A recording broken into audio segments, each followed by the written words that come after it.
warahmatullahi wabarakatuh.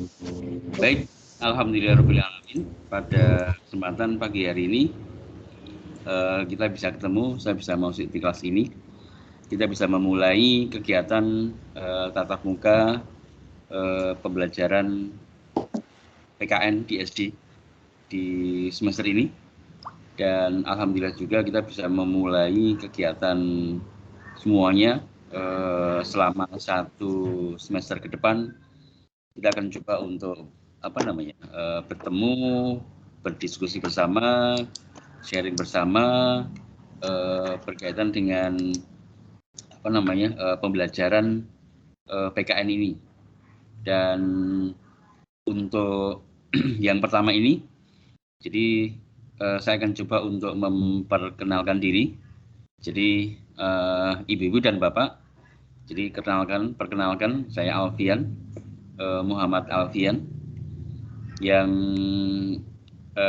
diminta oleh Universitas Terbuka untuk menjadi tutor di mata kuliah pembelajaran PKN di SD, dan ada di di tahun akademik 2022 yang pertama ini. Baik, ibu-ibu dan bapak, sebelum kita mulai ada beberapa hal yang perlu saya sampaikan dulu berkenaan dengan kegiatan-kegiatan apa yang nanti akan kita jalani bersama selama 1 semester ke depan di mata kuliah pembelajaran PKN di SD ini. Nah, jadi selama 1 semester ke depan ini kita akan ketemu selama 8 kali pertemuan, dan kita mulai pada pertemuan hari ini. Kita pertemuan pertama. Dari semua rangkaian 8 kali pertemuan itu, barangkali nanti akan coba saya berikan dan saya distribusikan ada beberapa hal yang nanti akan saya sampaikan pada setiap kali pertemuan ini.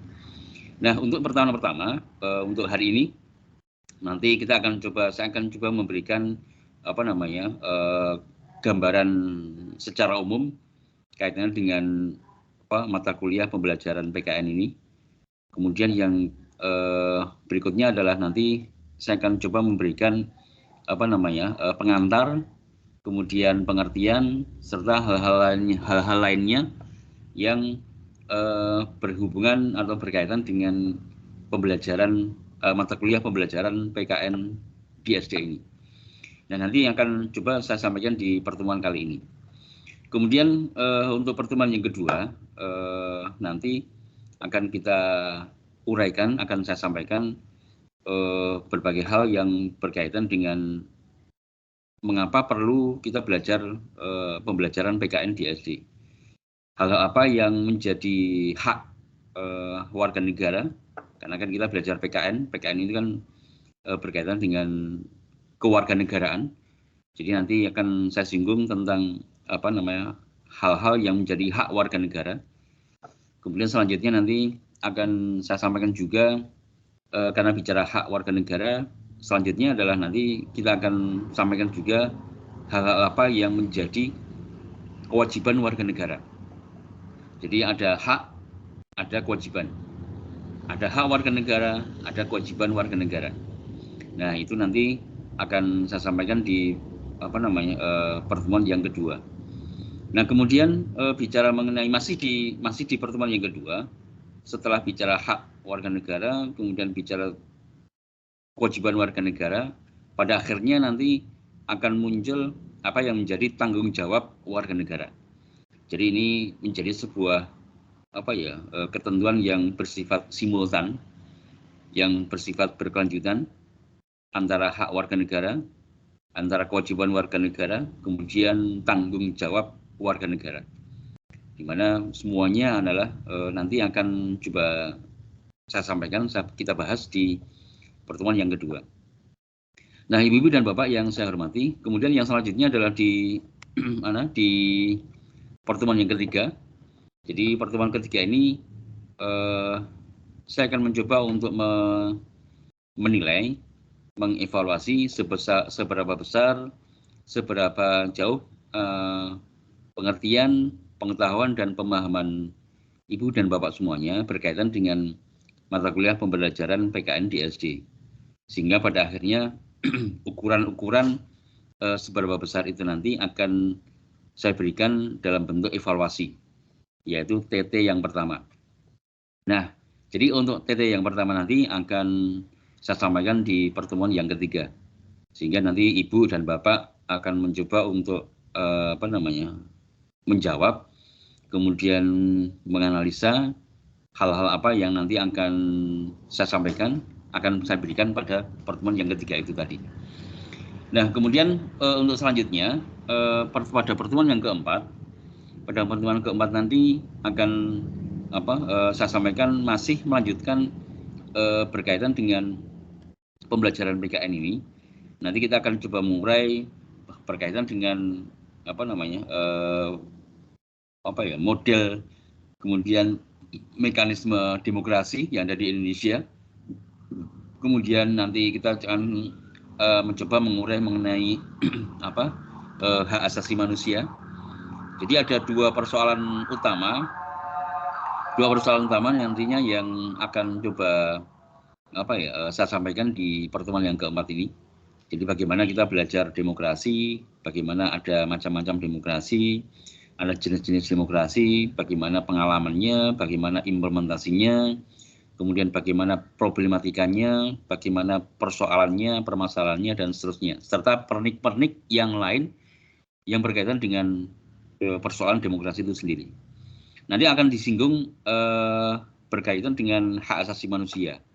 Jadi antara demokrasi kemudian hak asasi manusia nanti ini menjadi sesuatu yang ada benang merah yang tersambung nantinya. Jadi bagaimana persoalan hak asasi manusia, bagaimana macamnya, jenisnya, kemudian romantikanya, problematikanya, bagaimana berkaitan dan berhubungan dengan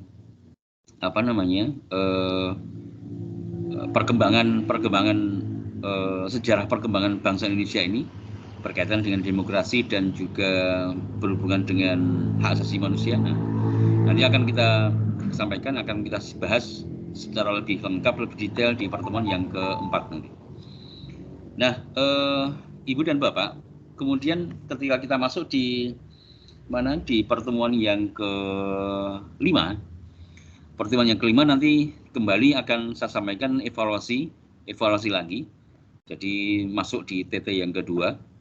Jadi saya akan mencoba mengukur kembali seberapa jauh, seberapa besar pengetahuan dan juga pemahaman Ibu dan Bapak berkaitan dengan mata kuliah pembelajaran PKN di SD ini, sehingga pada pertemuan yang kelima atau TT yang kelima ini Ibu dan Bapak semakin paham, semakin bisa memaknai hal-hal apa yang perlu dan perlu difahami berkaitan dengan pembelajaran PKN yang ada di SD ini, sehingga akan semakin bisa memantapkan diri dalam rangka memberikan uraian-uraian kepada peserta didik ketika Ibu dan Bapak berada di kelas nantinya. Nah, itu yang akan saya sampaikan ketika masuk di pertemuan yang kelima. Kemudian yang selanjutnya adalah pertemuan yang keenam. Pada pertemuan yang keenam nantinya, Ibu dan Bapak akan saya sampaikan hal-hal yang berkaitan dengan masih di seputar demokrasi, kemudian hak asasi manusia, kemudian masuk pada persoalan-persoalan bagaimana pola, bagaimana model pembelajaran ketika pembelajaran PKN yang ada di SD. Nah, ketika masuk di pembelajaran PKN di SD, maka tentu hal ini ada pembedaan ketika disampaikan di kelas 1, ketika disampaikan di kelas 2, ketiga, kelas 3, kelas 4, kelas 5, dan sampai di kelas yang ke-6. Nah, ketika Ibu dan Bapak berada di kelas, ketika berada di kelas 1, kelas 2, dan kelas 3, nanti lebih efektif dan efisien dengan pola yang berbeda ketika Ibu dan Bapak masuk di kelas 4, masuk di kelas 5, dan masuk di kelas 6. Nah, nanti akan hal seperti itu nanti akan coba saya akan sampaikan di pertemuan yang ke-6. Ibu dan Bapak yang saya hormati, kemudian kita masuk di pertemuan yang ke-7. Pada pertemuan yang ke-7 nanti, kita akan coba bahas, kita akan coba uraikan, kita masuk pada evaluasi yang ketiga atau TT yang ketiga dan juga TT yang terakhir, evaluasi yang terakhir. Artinya bahwa ketika masuk di evaluasi yang terakhir ini, itu mencoba untuk memberikan, saya mencoba mengevaluasi dari rangkaian evaluasi pertama, evaluasi kedua dan evaluasi yang ketiga ini. Nanti akan coba kita kita sampaikan lagi uraian-uraian apa atau evaluasi seperti apa yang nanti akan saya berikan pada pertemuan atau TT yang ke-7 nantinya. Sehingga Ibu dan Bapak tinggal menjawab, tinggal menjelaskan, tinggal menguraikan apa yang nanti akan saya sampaikan di pertemuan yang ke-7 nantinya. Nah, Ibu dan Bapak, kemudian kita masuk di pertemuan yang ke-8, bahwa nanti di pertemuan yang ke-8 akan kita rangkum lagi, akan kita resum lagi pembelajaran PKN di SD ini. Jadi mulai dari yang pertama, kedua, kemudian sampai yang terakhir.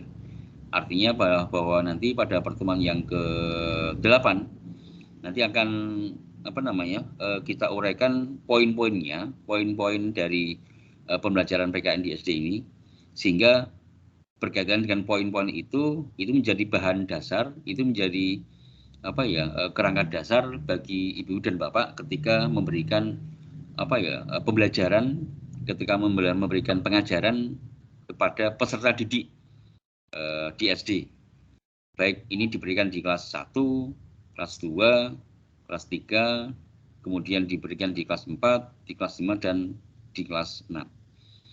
Nah, jadi ini gambaran-gambaran pertemuan yang nanti akan kita lalui bersama-sama. Jadi mulai pertemuan pertama di hari ini, kemudian pertemuan yang kedua, ketiga, sampai dengan nanti pertemuan yang ke-8. Sehingga Ibu dan Bapak punya gambaran, punya bayangan hal-hal apa yang nanti akan saya sampaikan dan akan kita pelajari secara bersama-sama pada mata kuliah pembelajaran PKN yang ada di SD. Nah, ini istilahnya rundown-nya. Wah, ada rundown-nya, Bu. Jadi pada mata kuliah ini. Dan kemudian setelah saya mencoba memberikan rundown atau memberikan urutan-urutan pertemuannya, maka saya akan coba memberikan gambaran lagi berkaitan dengan pembelajaran kita di kelas ini. Nah, ada beberapa hal yang ingin saya sampaikan. Jadi yang pertama, bahwa karena mata kuliah ini namanya saja pembelajaran PKN, ini menjadi sesuatu yang tidak asing lagi bagi Ibu dan Bapak. Jadi Ibu dan Bapak sudah kenal dari awal, mulai dari panjenengan dulu ketika masih sekolah, maaf Ibu. Jadi ketika panjenengan masih sekolah dulu kan masih kenal PKN ini. Jadi ketika panjenengan masuk di kelas 1 SD, masih sekolah, kemudian di SMP, SMA, kemudian saya yakin juga Ibu dan Bapak wis tahu kuliah bareng gitu. Nah, ketika masih kuliah kan ada mata kuliah PKN juga nih. Itu namanya lain. Apakah namanya kewirausahaan atau namanya pendidikan Pancasila atau namanya pendidikan kewarganegaraan. Tapi yang pasti itu berkaitan dengan PKN. Nah, sekali lagi karena ini bukan barang yang baru, bukan hal yang baru bagi Ibu dan Bapak, maka saya tidak memberikan buku wajib selain daripada modul yang sudah Ibu dan Bapak terima. Jadi ketika panjenengan punya referensi, panjenengan punya buku yang berkaitan dengan PKN, monggo silakan digunakan. Selama ini berkaitan dengan pembelajaran, selama ini berhubungan dengan materi yang saya sampaikan, monggo. Dan saya tidak mewajibkan kudu nganggo iki, kudu ini dan itu saya tidak masuk di ranah itu. Yang penting ibarat panjenengan sudah wis melu kuliah kemudian baca modulnya itu saya wis bersyukur. Saya malah seneng kalau panjenengan ikut kuliah kemudian sudah mau baca modul wis minimal wis seneng banget. Apalagi nanti kalau misalnya nanti saya tambah referensi lagi ya malah kakean tugas, kakean diwaca dan sebagainya, nanti malah ora keconggah kabeh nanti. Malah nanti malah justru membuat ibu dan bapak malah tambah bingung, tambah stres. Lagi pembelajaran PKN kok bukunya oke. Padahal kan panjenengan kan ada mata kuliah lain yang memberikan porsi yang sama juga. Jadi tugasnya wis ketumpuk-tumpuk, wis oke, dan seterusnya. Jadi saya tidak, sekali lagi saya tidak memberikan sebuah memberikan tambahan-tambahan referensi. Yang penting panjenengan sudah ikut kuliah ini, kemudian yang kedua panjenengan sudah membaca buku modul, wis minimal wis sampai banget lah, sudah bagus lah. Nah itu saja yang berkaitan dengan pola pembelajarannya.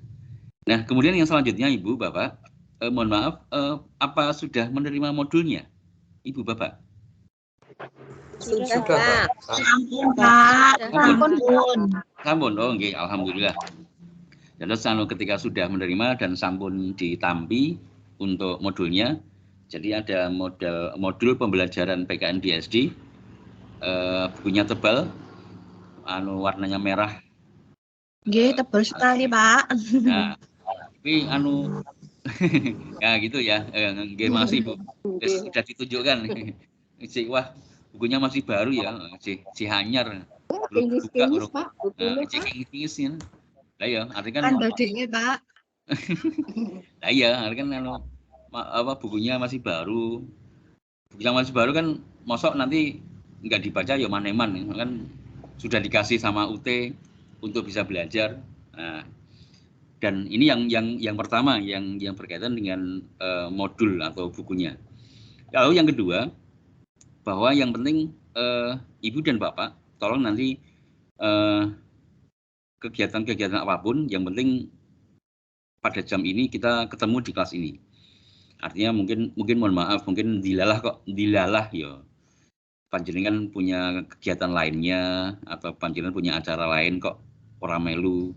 Tapi ya meskipun panjenengan kegiatan yang lain tapi iso disambi dengan ikut kuliah ini. Nah, meskipun gambarnya ora diaktifin ya monggo lah. Tapi yang penting kegiatan perkuliahan ini monggo diikuti. Nah, maka dengan panjenengan mengikuti ini itu minimal sudah ngerti dan tahu lah mengenai hal apa yang ini saya sampaikan. Nah, perkara nanti misalnya panjenengan, saya yakin dia mohon maaf pasti panjenengan ketika membuka buku ini ya pas kuliah ini tok. Nanti setelah ini ya pasti juga masuk kerjaan-kerjaan yang lain. Nanti belum nanti kerjaan rumah, kerjaan di sekolah, kerjaan mata kuliah yang lainnya. Kemudian nanti kalau bicara kerjaan rumah ya bagaimana tetek bengek dadi siji kabeh. Saya yakin. Nah, maka yang penting ketika ngikut ini itu kan panjenengan sudah mulai memahami hal apa yang nanti berkaitan dengan mata kuliah pembelajaran di SD ini. Nah, ini yang kedua yang berkaitan dengan perkuliahan.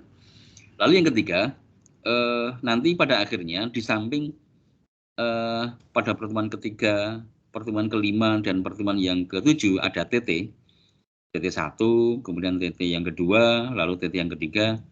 Nanti Ibu dan Bapak akan saya berikan tugas mandiri. Saya ulangi ya, jadi Bapak dan Ibu nanti akan saya berikan tugas mandiri. Artinya tugas mandiri itu ya tugas yang memang harus dikerjakan secara mandiri. Jadi tidak berkelompok.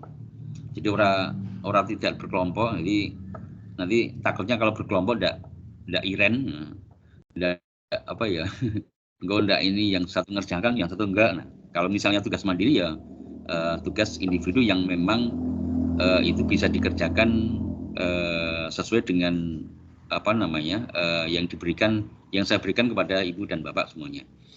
Dan itu insya Allah nanti akan saya berikan pada pertemuan yang kedua atau keempat nanti kira-kira itu. Nah itu yang berkaitan dengan tugas mandiri. Kemudian yang selanjutnya tentunya sekali lagi Bapak dan Ibu bisa mengikuti tentang kegiatan perkuliahan mulai dari pertemuan pertama ini nanti sampai dengan pertemuan yang ke-8 di semester ini. Nah ini saja yang bisa saya sampaikan yang berkaitan dengan prolog pendahuluan hari ini. Jadi pembelajaran PKN DSC ini prolognya yang perlu saya sampaikan seperti itu. Nah mungkin sebelum kita mulai, mungkin ada yang ingin komentar dulu, Ibu dan Bapak. Ada bertanya, ada ingin memberikan komentar atau memberikan pendapat, memberikan saran atau dalam bentuk apapun, monggo. Apa nggih? Kita sirsan mawon nggih. Serius tapi santai. Jadi ben ora ketok semaneng banget. Iki kelihatan raut muka Bapak Ibu ketok serius gitu. Nah, kalau disambi karo guyu karo kan jadi penak gitu loh. Nah, Bapak. Nah, monggo kalau misalnya mau memberikan saran, pendapat atau bertanya, monggo mungkin saya persilakan. Ada? Kenalan rumiyin, Pak. Oh, ngoten. Lah di awal sampun tak sampaikan, kula wis kenalan lho. Lah berarti panjenengan napa telat mlebete napa Alamatnya dereng di Pak. Oh, ngoten kok. Walah. Jangan sekane nggih, Pak. Walah, Alamat rumah Pak Arifin di mana? Oh ya, nggih. Baik, terima kasih. Tadi nggih, lagi cuman perkenalan nama nggih, nama tok sini. Nama tok. Nggih, baik Ibu. Saya Alfian, Muhammad Alfian. Jadi tempat tinggal saya di Klaten, di kota. Waduh, wah, yang bahasa kota kok masalahnya kok kayak ya gitu. Jadi saya kalau tepatnya di sebelah barat Masjid Agung Al-Aqsa. Jadi kalau misalnya di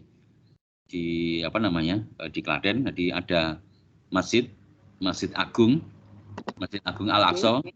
Nah, jadi ada sebelah baratnya. Jadi kalau jalan ya kira-kira ya 200 meter dari masjid itulah. Jadi cedak banget masjid. Nah, ini di daerah Junggrangan Ibu. Junggrangan toh, Pak? Nggih, daerah Junggrangan. Apa tetangga, Bu? Wah, gegek tetangga malah HP malah cedak. Kula sering wonten ngene Budati, Pak Marno. Oh, ngonten. Di nggih Sahadi nggih. Di apa namanya? Mas Hadi. Oh, nggih. Ya tangga apa jenenge? Kenal baik lah dengan Mbak Datiknya, dengan Mas Hadinya, dua-duanya ya kon cedak kabeh. Oke. Nanti bisa napa? Bisa disambung kalau kalau misal. Nggih, Pak. Nggih, Monggo kalau misalnya ada yang mau nanya lagi yang lainnya berkaitan dengan ini atau ya sementing apa ya? Takon nopo kayak misalnya. Ajar teng pundi, Pak? Dalam, Bu? Ajar teng pundi, Bapak? Waduh, wah iki. Wah. Gini, kalau bicara mengenai hal itu nanti akan saya share di grup kelas ini. Nanti tidak malah Rapena kalau misalnya ngomong di sini. Nanti tidak apa ya? Wah Rapena lah, supaya ora tekan hati mawon. Yes, ya. Jadi ini yang yang berkaitan dengan perkenalan. Nah, Ibu dan Bapak, bicara mengenai pembelajaran PKN di SD ini. Nah, tentunya yang perlu digarisbawahi bahwa ini berkaitan dengan PKN. PKN itu kan di sini kita memahami dua hal, Ibu. PKN di sini sekali lagi saya sampaikan, PKN di sini kita memahami atau memaknai dua hal. Jadi yang pertama adalah PKN itu pendidikan Pancasila. Jadi pendidikan Pancasila. Kemudian yang kedua adalah pendidikan kewarganegaraan. Jadi dua hal yang ada di dalam PKN sendiri. Nah, untuk yang pertama, pendidikan Pancasila itu adalah sebuah mata kuliah atau sebuah pengetahuan yang berkaitan dengan Pancasila. Pancasila sebagai dasar negara. Jadi PKN yang pertama tadi ya, Pancasila tadi itu menyangkut mengenai Pancasila sebagai dasar negara. Nah, kita tahu bahwa Pancasila kan punya 5 rumusan sila. Rumusan sila adalah sila pertama ketuhanan, sila kedua kemanusiaan, kemudian sila ketiga persatuan, sila keempat kerakyatan, dan sila yang kelima keadilan sosial.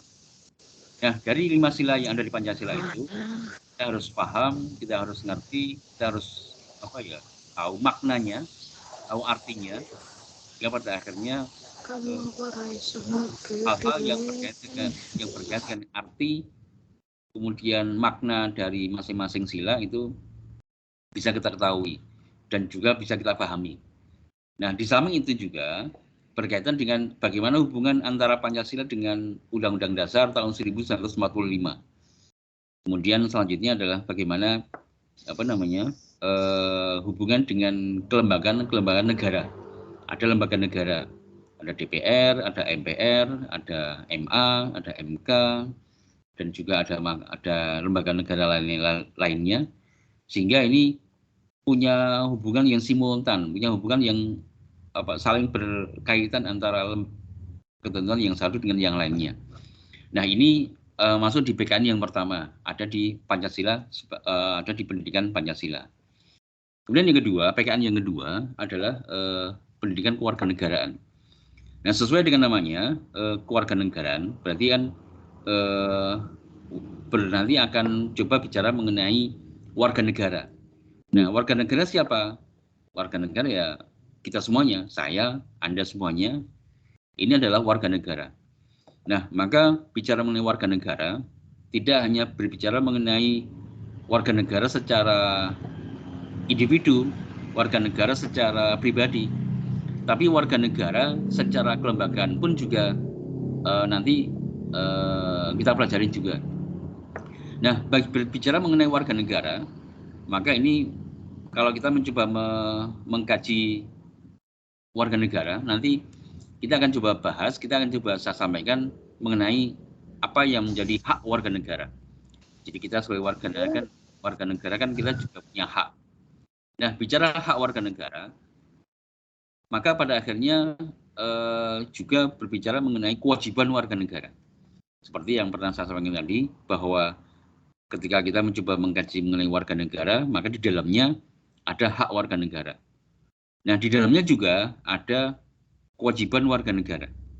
Jadi ada hak warga negara, kemudian ada kewajiban warga negara. Nah, kemudian maka ketika ada hak warga negara, kemudian ada dilanjutkan dengan kewajiban warga negara, maka menghasilkan apa yang menjadi tanggung jawab warga negara. Jadi sekali lagi, saya ulangi ya, jadi ada hak warga negara, kemudian bersama dengan kewajiban warga negara, maka dari hak warga negara dan ada kewajiban warga negara, maka pada akhirnya menghasilkan apa yang menjadi tanggung jawab warga negara. Nah, maka bicara tanggung jawab warga negara ini ya, ini melekat pada semuanya, pada diri kita semuanya, baik yang jadi penguasa, yang menjadi penjabat, yang jadi pengusaha, yang jadi rakyat, yang jadi apapun warga negara, maka semuanya melekat yang menjadi warga negara tadi. Apa tanggung jawab warga negara tadi. Nah, itulah bicara secara global, secara umum yang berkaitan dengan PKN tadi. Nah, sekarang kita akan coba masuk sisi yang pertama dulu. Saya akan coba memberikan apa yang menjadi warga negara. Nah, apa sih kalau kita bicara warga negara, apa sih yang menjadi pengertiannya? Nah, pengertiannya apa sih? kalau kita mencoba mengerti mengenai apa yang dimaksud dengan warga negara. Nah, bicara warga negara ini berbeda. Saya ulangi ya, warga negara ini berbeda dengan apa ya? Dengan pengertian rakyat. Nah, berbeda dengan pengertian penduduk. Nah, maksudnya apa? Artinya ini apa ya? Seperti kalau kita belajar bahasa ini sinonim. Sinonim itu padanan kata. Ada warga negara. Persamaan. Persamaan, ada persamaan. Jadi ada warga negara, kemudian ada penduduk, dan ada rakyat. Nah, ini persamaan yang barangkali Bu, apa ya, kita pahami secara umum seperti itu. Namun dari segi pengertian, saya ulangi ya, dari segi pengertian maka hal itu berbeda. Warga negara berbeda dengan penduduk, berbeda dengan rakyat. Nah, jadi ini kita baru membahas tentang pengertiannya dulu. Nah, warga negara, kita masuk warga negara. Warga negara itu apa? Gitu. Nah, warga negara itu kan artinya adalah seseorang. Jadi seseorang yang dia berada. Jadi seseorang yang dia berada di suatu tempat, dia berada di satu wilayah tertentu. Itu namanya adalah warga negara. Ketika misalnya warga negara yang berada di satu tempat tadi, tentunya kan dia punya kedudukannya, dia punya posisinya. Nah, maka ketika dia berada di wilayah Negara Kesatuan Republik Indonesia, jadi wilayah Negara Kesatuan ini kan mulai dari Sabang sampai Merauke, dari ada yang di wilayah Sumatera, Jawa, Kalimantan, Sulawesi sampai dengan Papua sana, ini kan wilayah Negara Kesatuan Republik Indonesia. Nah, maka ketika seseorang itu berada di wilayah ini, maka termasuk menjadi bagian dari warga negara Indonesia. Nah, maka ini yang jadi pengertiannya. Jadi siapa? Saya, panjenengan semuanya, kemudian orang-orang keluarga kita, dan seterusnya, ketika berada di wilayah Negara Kesatuan Republik Indonesia, ketika berada posisinya di wilayah Negara Kesatuan Republik Indonesia, maka ini menjadi masuk dalam pengertian warga negara. Nah, warga negara Indonesia. Nah, lalu di samping itu juga ada warga negara asing. Siapa? Orang luar, orang dari luar, orang yang berasal dari luar negeri, yang saat ini dia berada di Indonesia karena statusnya sebagai warga negara. Maka karena statusnya sebagai warga negara, maka dia menjadi warga negara asing.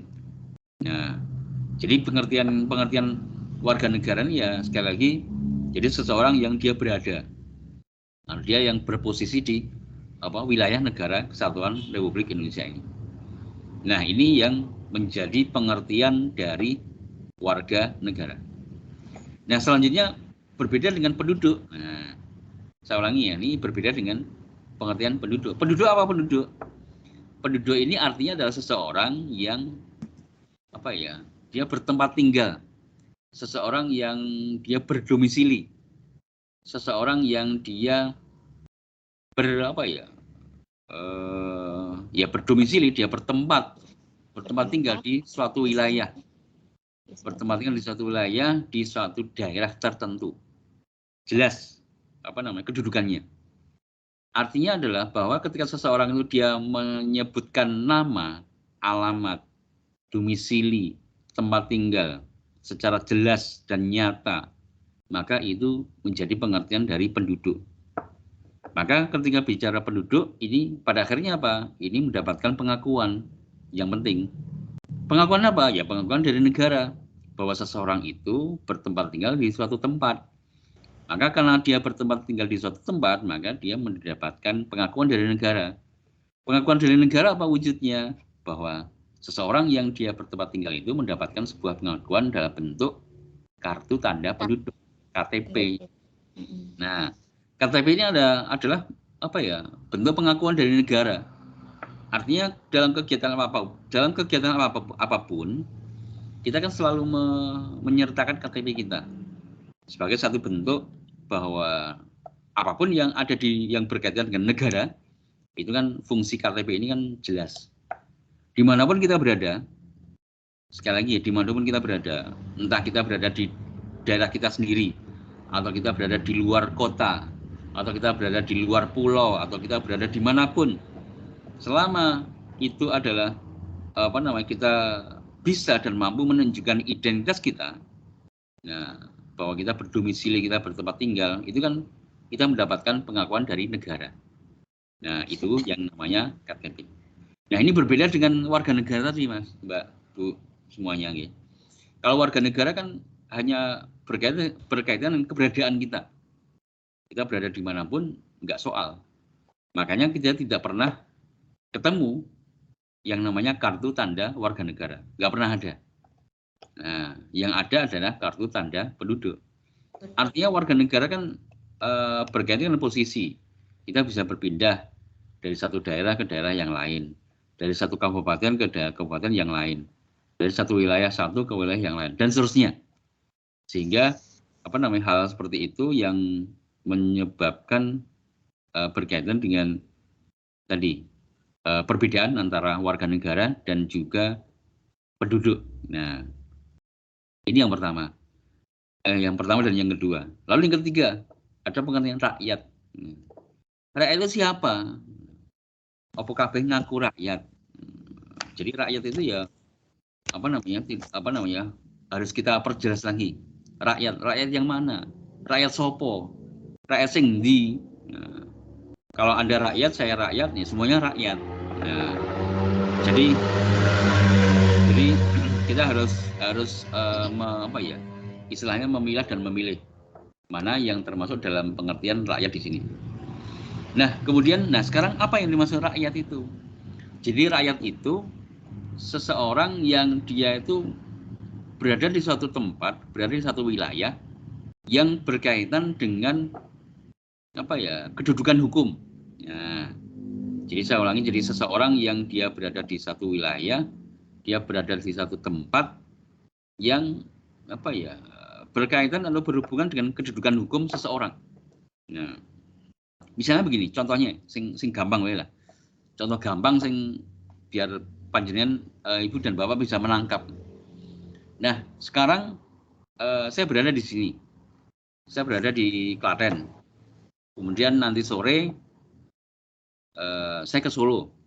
Saya ke bandara udara, lapangan udara Adi Sumarmo di Colomadu misalnya.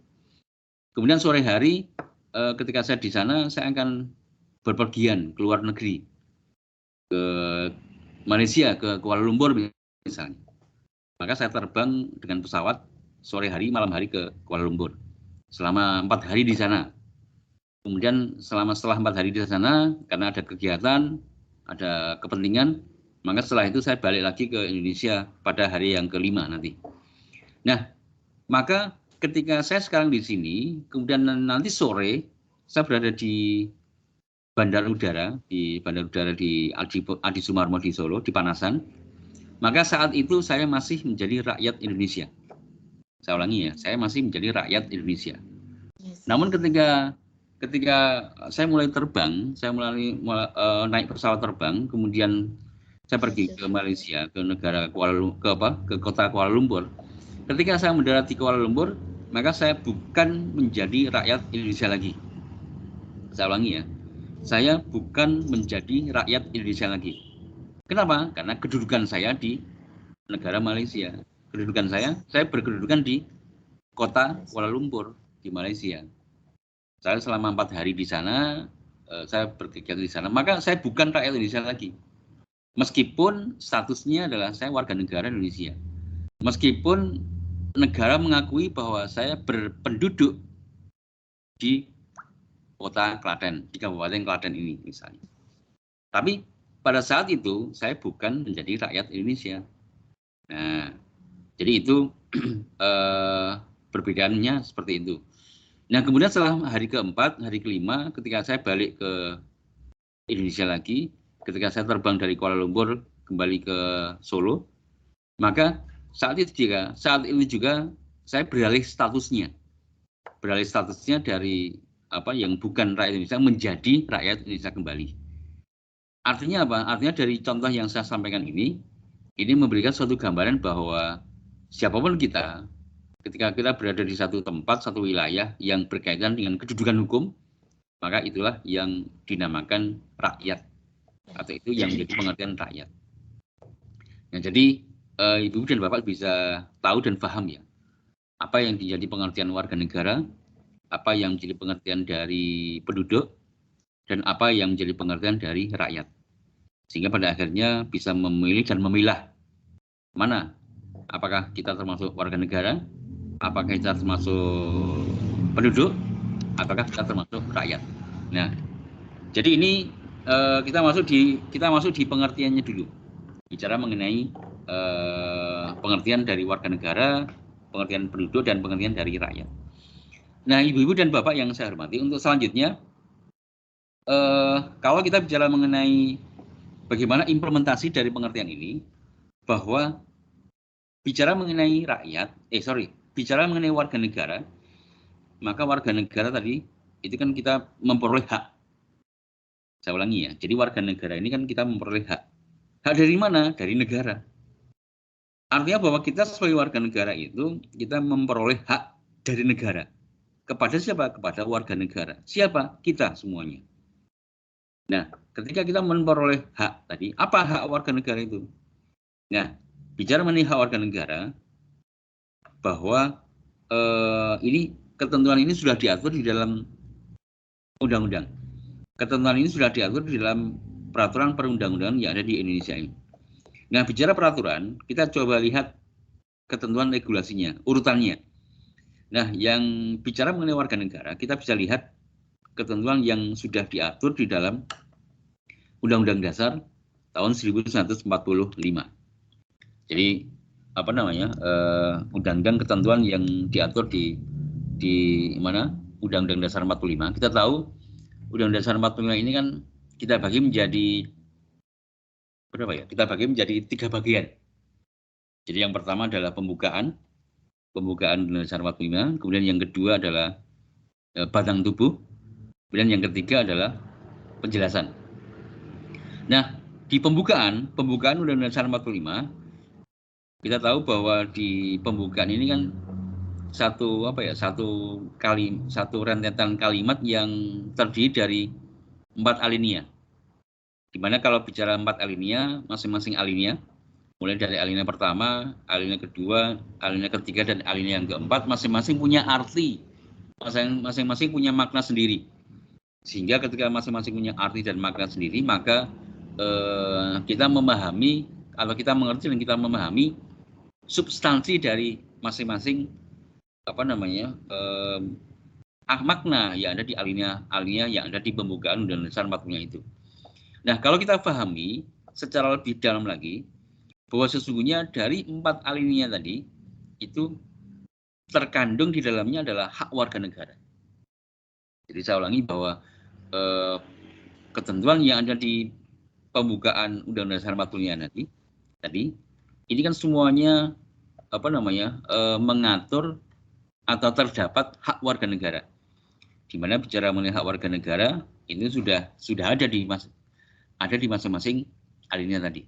Nah, sekarang kita lihat hak apa yang ada di hak warga negara apa yang terdapat di dalam pembukaan Undang-Undang Dasar 45. Nah, kita mulai di alinea yang pertama. Alinea pertama apa bunyinya? Bahwa sesungguhnya kemerdekaan itu adalah hak segala bangsa, dan oleh sebab itu maka penjajahan di atas dunia harus dihapuskan. Nah, karena tidak sesuai dengan peri kemanusiaan dan peri keadilan. Nah, itu kan bunyi alinea yang pertama. Nah, alinea pertama tadi, Bu, Bapak, ini kan bagaimana kita memahami bahwa di alinea yang pertama itu, kita sebagai bangsa, kita sebagai warga negara itu memperoleh hak anti penjajahan, anti penindasan, anti menindas suatu bangsa atas bangsa lainnya. Nah, karena ini tidak sesuai dengan peri kemanusiaan dan peri keadilan. Nah, maka bicara mengenai hal itu, sesungguhnya kita semua harus paham bahwa ketika seseorang itu kan dilarang, seorang warga negara dilarang menjajah atau mendominasi atau melakukan kekerasan, melakukan penindasan sesuatu warga negara atas warga negara lainnya. Nah, kalau di sini konteksnya adalah konteks berbangsa. Bagaimana kehidupan berbangsa, bagaimana kehidupan bernegara, bagaimana kehidupan bermasyarakat ini menjadi satu titik dalam rangka mengimplementasikan anti penindasan dan anti penjajahan tadi. Nah, ini ada di alinea pertama. Ya. Kemudian yang selanjutnya adalah bicara alinea yang kedua. Dan pergerakan perjuangan kemerdekaan Indonesia telah sampai pada saat yang berbahagia dengan selamat sentosa menghantarkan ke depan pintu gerbang kemerdekaan Indonesia. Nah, yang merdeka, bersatu, berdaulat, adil. Nah, itu kan alinea kedua. Nah, dari alinea kedua ini kan kita bisa memahami bahwa anti penjajahan dan anti penindasan ini kan pada akhirnya nanti bermuara atau hilirnya itu kan kembali ke satu konteks bangsa yang merdeka. Maka tadi saya sampaikan yang merdeka, yang bersatu, yang berdaulat, yang adil dan makmur. Nah, 5 hal ini apa yang namanya? 5 hal ini maksudnya apa? Nah, maksudnya adalah ini termasuk dalam apa, Bu? Pak? Menjadi cita-cita bangsa dan negara. Jadi waktu the founding father ini atau para pendiri negeri ini dengan menempatkan cita-cita bangsa dan negara ini di atas segalanya. Nah, karena waktu itu kan para pendiri negeri ini kan bermimpi kalau suatu saat nanti negara Indonesia adalah negara yang merdeka. Negara Indonesia adalah negara yang bersatu. Negara Indonesia adalah negara yang berdaulat, yang adil dan yang makmur. Nah, tentu untuk bermimpi ini kan perlu satu proses yang panjang. Nah, maka satu proses yang panjang ini menjadi bagian bagaimana bicara mengenai cita-cita bangsa ini adalah sesuatu yang berkaitan dengan cita-cita bangsa, dan ini menjadi hak warga negara, ya termasuk kita semuanya ini. Makanya kita bisa bersyukur bahwa hikmah kemerdekaan yang kita dapatkan itu bisa kita rasakan sampai dengan hari ini. Kita sudah bisa merasakan 76 tahun yang lalu yang Indonesia merdeka. Ini bisa kita rasakan saat ini. Nah, inilah yang perlu kita pahami ketika kita mencoba memaknai alinea yang kedua. Nah, Ibu dan Bapak yang saya hormati, kemudian kita masuk di alinea yang ketiga. Nah, apa bunyinya? Atas berkat rahmat Allah yang Maha Kuasa dan dengan didorongkan oleh keinginan luhur dan seterusnya. Nah, maka ketika bicara alinea ketiga, ini apa maksudnya? Artinya adalah bahwa kita semuanya sebagai warga negara harus selalu bersyukur. Harus selalu bersyukur atas apa? Atas kenikmatan yang telah diberikan dalam bentuk kemerdekaan ini. Bagaimana ketika negara ini tidak merdeka? Nah, maka tentu kita tidak merasakan apa-apa yang terjadi pada saat ini. Nah, bagaimana waktu itu terjadi pertempuran, penjajahan dengan negara penjajah, bagaimana kita melawan, bagaimana kita memaksimalkan semua potensi kita untuk memperoleh sebuah kemerdekaan. Maka pada akhirnya sesuai dengan alinea yang ketiga ini, kita bisa bersyukur. Kita mensyukuri atas kenikmatan kemerdekaan yang telah kita rasakan bersama selama ini. Sehingga pada akhirnya ungkapan rasa syukur ini yang harus termasuk bagian dari hak warga negara. Jadi tidak hanya sekedar kita merasakan apa yang kita rasakan selama ini. Maka ini apa yang kita rasakan selama ini merupakan bagian dari hak warga negara. Nah, inilah yang perlu kita pahami di alinea yang ketiga. Nah, Ibu dan Bapak, kemudian kita masuk di alinea yang keempat. Alinea yang keempat apa? Bunyinya, kemudian daripada itu untuk membentuk suatu pemerintahan Indonesia yang bla bla bla dan seterusnya. Nah, ini kan kalau kita baca di alinea keempat kan panjang. Ya, panjang dan nanti kesuwen dan saya sampaikan di sini. Yang penting apa? Poin-poinnya di alinea keempat, bahwa alinea keempat ini kan termaktub apa? Termaktub atau memuat mengenai tujuan negara. Yang pertama itu. Yang pertama adalah memuat tentang tujuan negara. Apa tujuan negara? Melindungi segenap bangsa Indonesia dan seluruh tumpah darah Indonesia. Lalu yang kedua, mewujudkan kesejahteraan umum. Ketika mencerdaskan kehidupan bangsa. Yang kedua, ikut melaksanakan ketertiban dunia yang berdasarkan kemerdekaan, perdamaian abadi, dan keadilan sosial. Nah, 4 hal itulah yang menjadi tujuan negara. Jadi negara kita kan orang gor sekedar merdeka, tapi juga bisa mewarnai bagi warga negara dan mewarnai bagi negara masyarakat di dunia. Nah, maka tadi saya sampaikan yang pertama melindungi segenap bangsa Indonesia.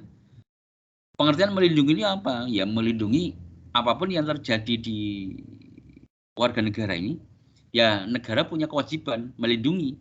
Nah, karena negara punya kewajiban, maka ini menjadi hak warga negara. Nah, ini kan satu berkaitan nih.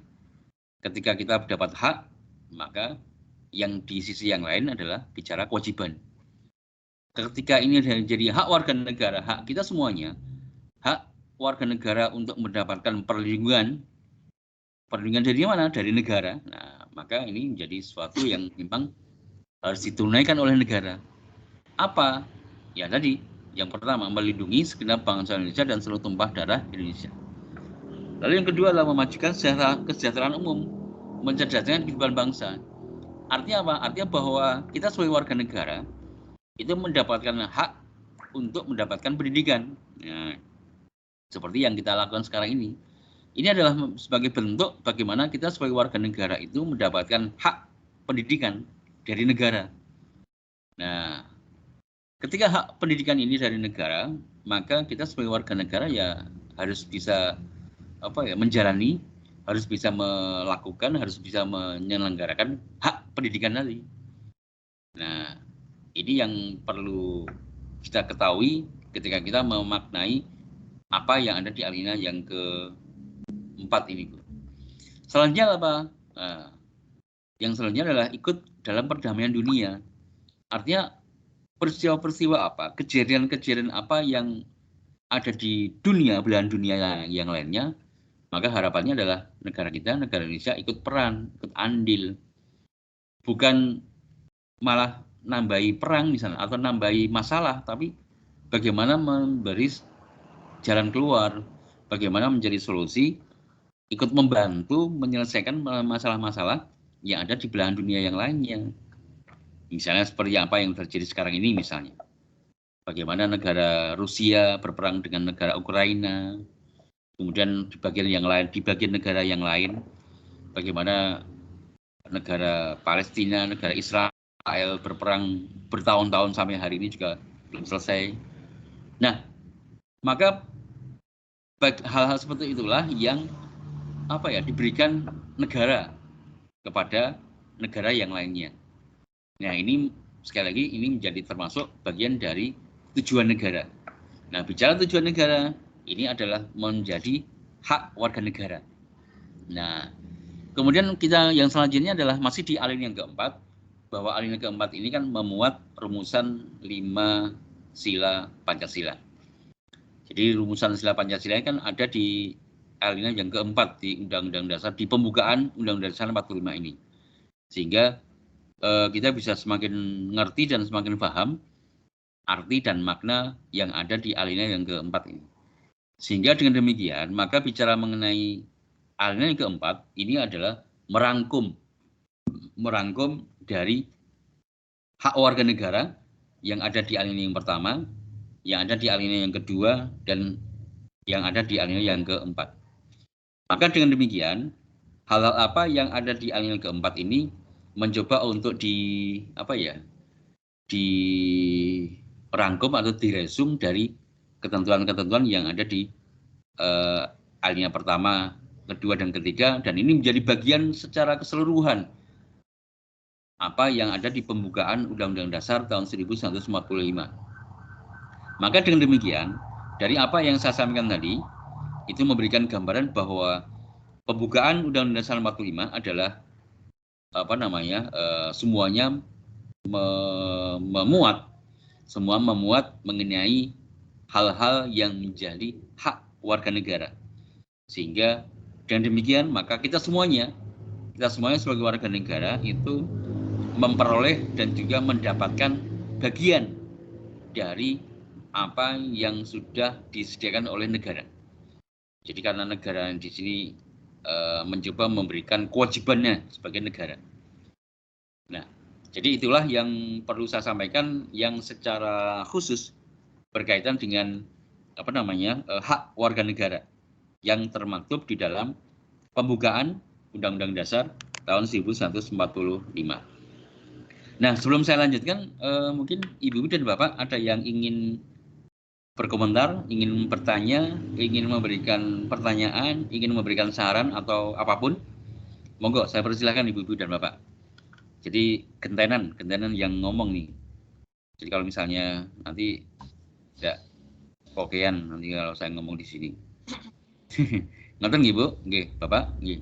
Monggo, kalau misalnya ada yang ingin bertanya atau ingin memberikan pendapat atau Iya, Pak. saran Saya atau Pak Esti monggo. Putri Utami. Nggih. Saya Bapak Esti Putri Utami. Namanya sinten, Bu? Esti Putri Utami. Esti. Oh, nggih. Monggo, Bu. Ya. Ingin menanyakan tentang ini, Pak, absensi. Oh, absensi. Oh. Iya. Nggih. Dari tadi kan belum diabsensi. Oh iya. Nggih. Gini aja, untuk bicara absensi, monggo panjenengan menulis di grup karena kan mohon maaf, saya belum nganti kelalen orang nyinggung absensi. Udah saya kirim ke gitu ya. WA jenengan Bapak, file gitu. presentasinya. Nggih. Baik.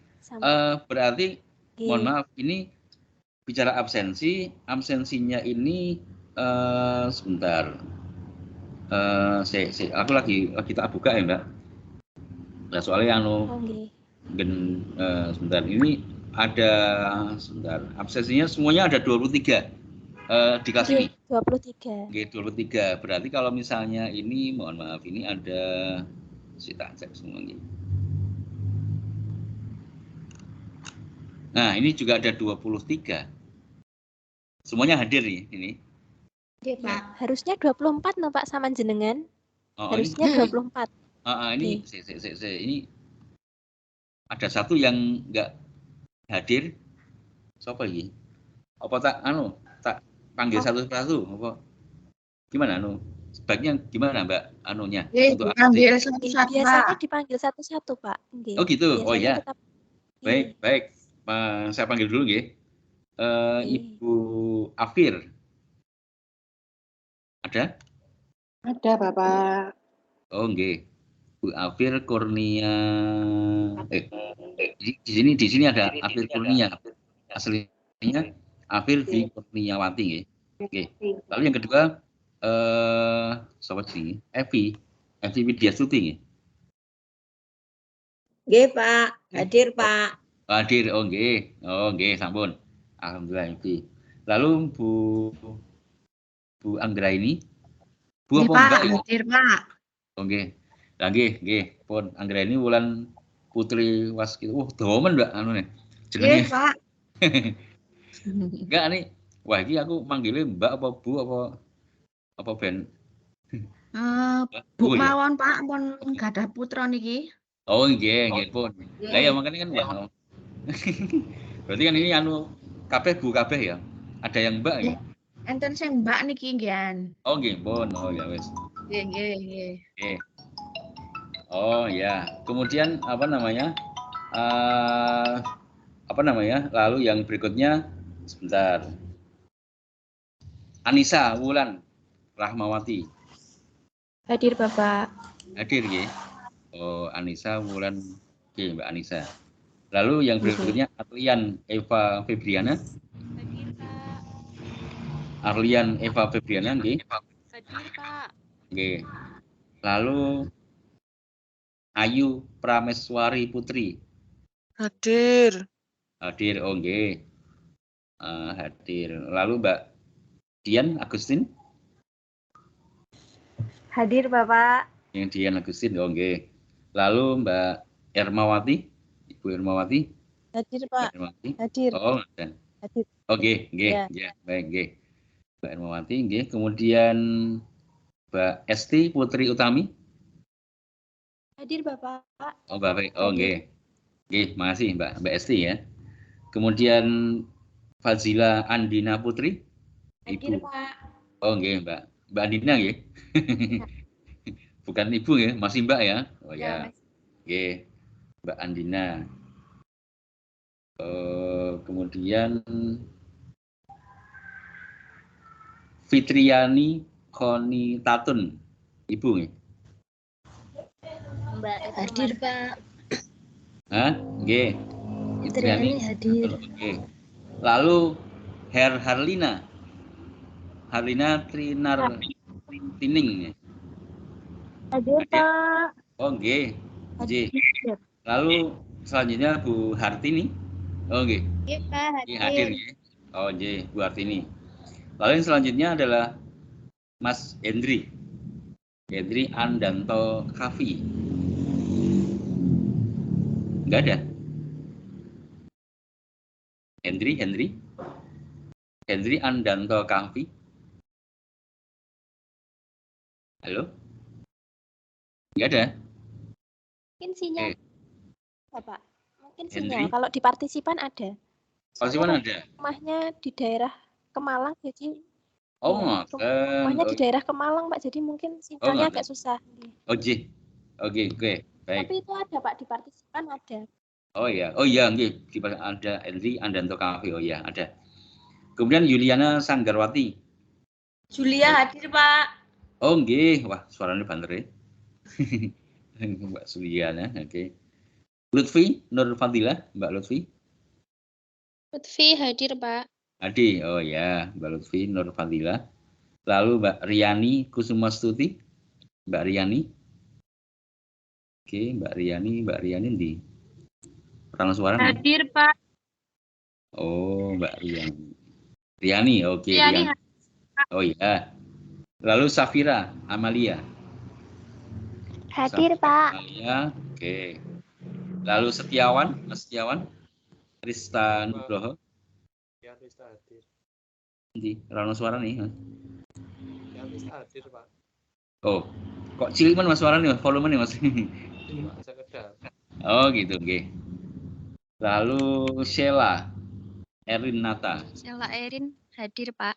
Sheila Erinata, oke. Sheila, oke. Nggih, Pak. Lalu Siti Pujiastuti. Mbak Siti? Enggak ada? Oh ya, oke. Mbak Siti ya, ini ya, yang enggak ada ya. Oke. Selanjutnya Mbak Yuliana Saputri. Juliana hadir, Pak. Oke, Mbak Yuliana Saputri. Oke. Lalu yang terakhir Mas Zaki Kurniawan. Zaki hadir, Pak. Zaki hadir. Oke. Iya. Zaki. Mas Zaki di partisipan seharusnya ada di ya. Di bawah sendiri ya.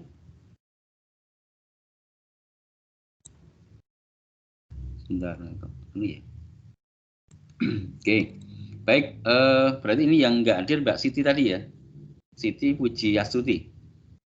Halo? Tadi pas jam pertama hadir kok, Pak. Mungkin sinyal juga. Soalnya rumahnya itu di daerah itu yang agak susah sinyal gitu loh, Pak. Oh, daerah mana, Mbak? Namanya mana ya, Pak? Lupa. Kayak deket sama Umbul Ponggok itu loh, Pak. Oh, daerah Polan Harjo nggih. Karang Anom apa mana ya? Lupa, Pak, namanya. Ponggok. Polan Harjo, Mbak. Bledek, Pak. Bledek Bu Siti niku Pak Karanganom, Jurang Jero. Oh, Jurang Jero. Oh, karena Jurang Jero nggih. Bu Siti. Oh iya, Pak, itu sudah saya WA katanya itu terus, Pak. Live terus, Pak. Jadi setiap masuk pasti keluar lagi kayak gitu katanya. Oh, ngoten. Nggih. Baik, enggak apa-apa halo Ibu. Jadi Bapak dan jadi udah saya absen semuanya. Jadi minimal saya sudah tahu absensi dari dari kelas ini. Nah, kembali ke tadi Ibu dan Bapak, kalau tadi ada yang nanya singgung absensi. Nah, sekarang Barangkali ada yang ingin bertanya, ingin menyampaikan pendapat, apa ya, berkaitan dengan hal apa yang tadi saya sampaikan, apa namanya, berkaitan dengan ini, dengan perkuliahan pagi ini. Ada yang ingin bertanya? Monggo, Ibu dan Bapak. Iya, Pak, tanya. Nggih, monggo. Sinten? Bu Hartini. Oh, Hartini. nggih. Monggo Bu Hartini. Kenapa, Pak? Ini pertanyaan nih ya, Pak, mengenai apa namanya tadi kaitannya pembelajaran PPKN. Nggih. Mengapa kita sebagai warga negara harus diwajibkan, apalagi kita sebagai guru untuk mengajarkan kepada anak-anak didiknya mengenai pembelajaran PPKN tersebut, Pak? Oh gitu. Ya, ya. Baik, terima kasih Bu Hartini atas pertanyaannya. Jadi gini Bu, sebenarnya ini adalah sebagai sebuah bagian. Kenapa kok panjenengan, Ibu dan Bapak semuanya sebagai pendidik ini memberikan mata pelajaran PPKN kepada peserta didik, dan ini wajib diberikan. Nah, mulai dari kelas 1, kelas 2 sampai dengan kelas 6 nantinya. Nah, ini kenapa ini disampaikan? Karena ini menyangkut tentang apa namanya? Tadi Bu, bicara mengenai hak warga negara. Jadi peserta didik ini kan termasuk warga negara juga. Jadi sama dengan kulo, panjenengan semuanya sebagai warga negara. Dan bicara mengenai warga negara, ini kedudukannya sama. Tidak ada yang lebih tinggi, tidak ada yang lebih tinggi, tidak ada yang lebih rendah. Nah, ketika tidak ada yang lebih dan tidak ada yang rendah, maka apa? Maka semuanya mendapatkan perlakuan yang sama dari negara. Maka salah satunya adalah seperti tadi, kalau kita bicara di apa namanya hak pendidikan tadi Bu, alinea keempat di pembukaan Undang-Undang Dasar 45 tadi, bicara mengenai hak pendidikan. Maka setiap warga negara mendapatkan hak pendidikan dari negara. Nah, maka bicara hak pendidikan kepada warga negara, maka ini menjadi kewajiban. Saya ulangi ya, ini menjadi kewajiban. Kewajiban siapa? Kewajiban negara. Kewajiban negara yang harus ditunaikan. Kewajiban negara yang harus diberikan. Kewajiban negara yang harus disampaikan. Maka ini untuk apa namanya, wujud dari penyampaian kewajiban negara tadi, maka ini dimasukkan ke dalam kurikulum pendidikan di semua jenjang pendidikan, Ibu. Mohon maaf. Jadi negara mencoba memasukkan mata pelajaran PPKN ini di semua jenjang pendidikan, baik di tingkat SD, kemudian nanti di tingkat sekolah menengah pertama di SMP, kemudian di sekolah tingkat atas di SMA, termasuk di dalam kurikulum di mana, di perguruan tinggi. Sehingga ketika bicara di perguruan tinggi, maka apa namanya jenjang apa namanya pendidikan ini, Pak, Bu, ini menjadi sebuah kewajiban negara, di mana implementasinya ada di mana di dalam kurikulum tadi.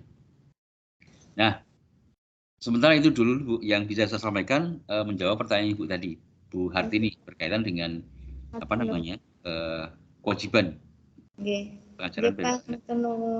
Nggih, matur nuwun. Monggo yang lainnya Ibu, Bapak. Sersan mawon nggih. Jadi yang penting kita tetap apa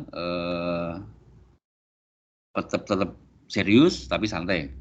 Ben ora kita kemrungsung. Nah, baik, Ibu dan Bapak, kalau tidak ada yang ingin bertanya lagi, mungkin untuk pertemuan pertama ini cukup sampai di sini.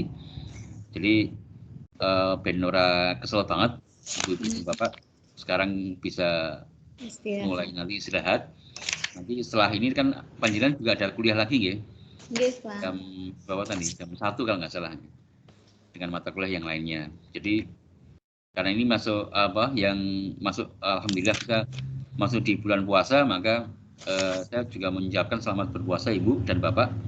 bagi yang apa nih, bagi yang menjalankan ibadah puasa hari ini. Mudah-mudahan juga puasa kita juga mendapatkan balasan dari Allah Subhanahu wa taala, dan apa yang menjadi keinginan panjenengan semuanya bisa diijabah nanti.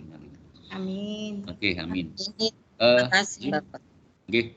Baik, Ibu dan Bapak, untuk pertemuan pagi ini cukup sampai di sini. Insya Allah nanti kita bisa sambung lagi di pertemuan yang akan datang, di pekan yang akan datang, di hari Ahad nanti, di hari Minggu. Dan untuk kali ini cukup sampai di sini, dan terima kasih atas perhatian dan kerjasamanya Ibu dan Bapak semuanya. Dan saya tutup. Assalamualaikum warahmatullahi wabarakatuh. Waalaikumsalam warahmatullahi wabarakatuh. Bapak. Foto dulu nggih Pak nggih untuk screenshot laporan. Oh iya, nggih. Biar dihidupkan dulu Pak semua kameranya. Oh, diaktifkan semua kameranya nggih. Oh ya. Nggih.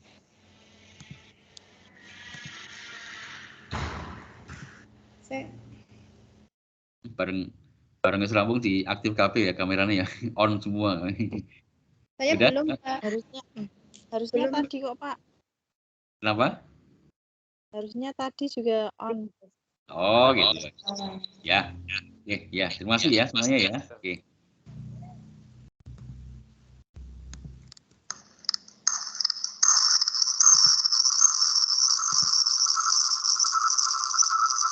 Bapak udah live ya? Bapak live.